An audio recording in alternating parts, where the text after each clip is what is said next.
Acceptance. Too often we accept the norm because we accept the situation we're presented with, not because we're satisfied with something, but that's just how things have always been. And that's wrong. I mean, we should raise questions. We should go against the norm. What if the Wright brothers never dreamed to fly?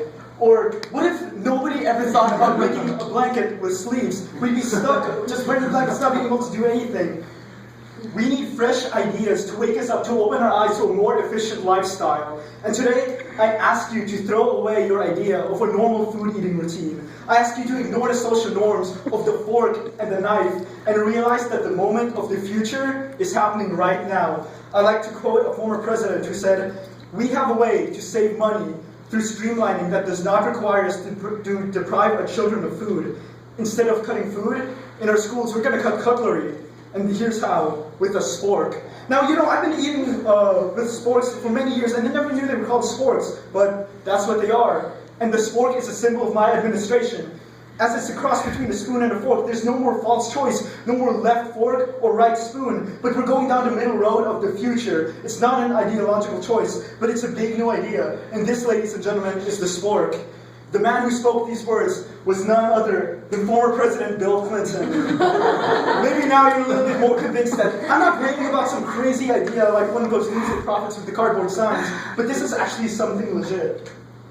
Now, as part of my Filipino culture, it was normal for my family and I to take napkins and the free utensils whenever we went out to Taco Bell or KFC. And so, here you have this 10-year-old kid stuck at home with an abundance of sports, And it's an item that we're all familiar with, yet we don't know anything about it. So, I started to get curious. I started to play with sports. I started to look them up, to go on Google and see what the history behind sports is. And learning about sports became more than satisfying my curiosity. It became a passion.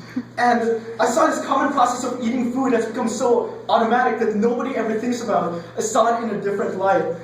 So, don't get me wrong, I'm not here to persuade you that the spork is the only utensil you need. But through the history, relevance in our society, and versatility, I intend to inform everyone that the spork is more of a utility than a utensil, and that it's still a relevant option in our life.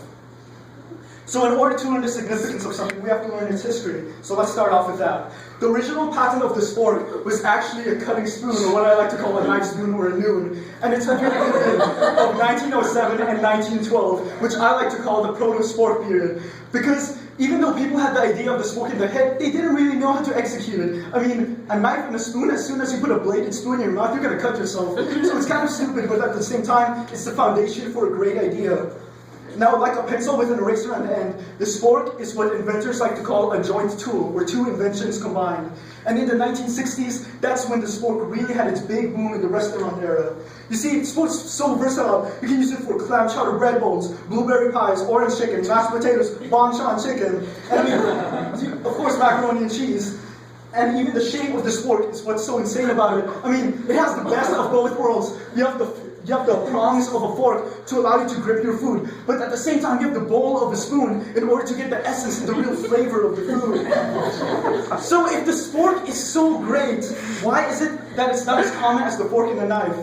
Well, in the early 90s, Pepsi actually bought out KFC and Taco Bell, which are two of the greatest spork-consuming companies. So spork production really went down until 1995. My homie Bill Clinton endorsed the spork again in another speech against the outdoor. And this led to a great spork boom, with the spork culture slowly resurfacing. So now that we have the knowledge of the spork, how can we apply this to various uses? Well, let me tell you. The spork has more uses than just stabbing food. First off, you can use it as a new medium for arts and crafts. Sporks provide a fun yet compact way for artists to entertain themselves on any scale. Kids, adults, doesn't matter.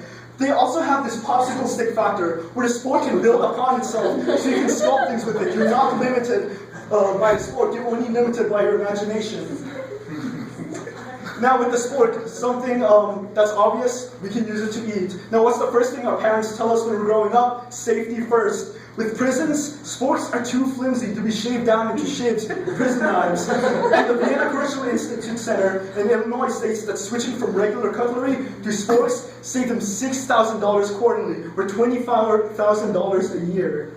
Also in elementary schools, the prongs of a spork are too short for kids to stab themselves when they're eating food, but it's long enough to catch a grip on their food, so it allows them to eat safely.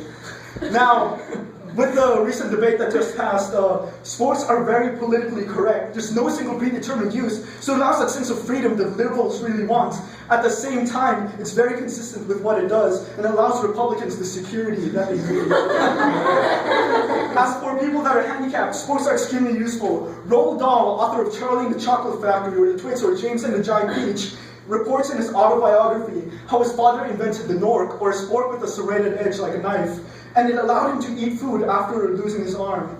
Even those technologically handicapped, such as backpackers or hikers, will find sporks lightweight and useful, with next to no clutter in their backpacks.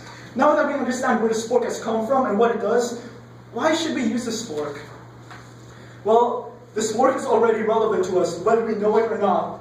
For example, in popular culture, we can see the spork in Pixar's movie WALL-E, as our little robot friend finds the spork, but he's troubled because he doesn't know whether to put it in the fork or in the spoon compartments. Even in television, in The Simpsons, or in Pokemon, we see the spork. But it's not only in our media where the spork comes up. Even in the business world, many items have taken the model of the spork. Think of the iPad, for example. The iPad is the spork of the business world because it falls between two stools. It's not really a laptop, not really a smartphone. It's just the best of both worlds right in between there. And that's just the beginning. I mean, think about other utensils. They always carry some sort of culture with them, how you should behave in relation to the food. I mean, when you're cutting your food, make sure you're holding your knife on the left hand, unless you plan to use your knife, then move it to the right hand. And when you're done with your food, make sure you press your cutlery. But that's not there with the spork, because the spork plays by no rules. You see, it bends itself to the owner, rather than the other way around. It carries with it no particular set of etiquette. And eating with the spork, it's neither plain nor rude, it's just natural. And that's why it feels so good, because we're not restricting the eating process to our hands and to our mouth and having to worry about any social norms. We're able to let ourselves go loose, We're able to enjoy our food once again. So in conclusion, by knowing the history, various uses, and relevance of the spork, we can all consider it an extension of our cutlery. And so the next time you can't decide whether to use a spoon or a fork, just take a breather. Spork it.